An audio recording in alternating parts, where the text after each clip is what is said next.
सुरुचि पुत्र अंक आरोप लालयन।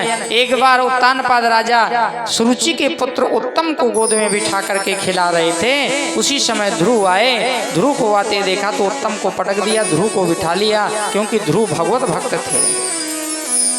तो उस समय सुरुचि को बड़ा सौतिया डाय हो गया, जैसे कैकेयी को हो गया था। रामचरित की कथा सुनी होगी आपने रामायण।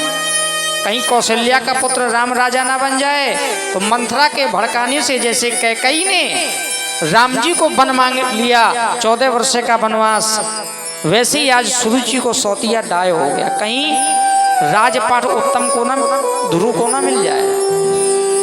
ध्रुव को पटक दिया और कहा कि तुम्हें यदि गोद में ही बैठना है तो पहले भगवान नारायण की तपश्चर्या करो।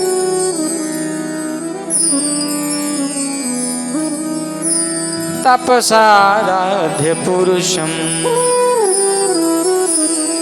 तस्सैवानुग्रहेण मे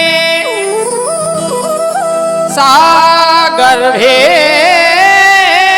त्वां साधयात्मानं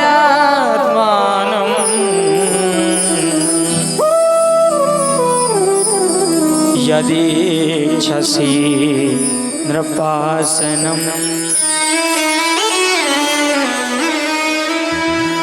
यदि भगवान को प्राप्त कर लिया तो वो ऐसा पद देते हैं कि फिर नीचे उतरना नहीं पड़ता। नन्हे से ध्रुव के मन में बात लग गई।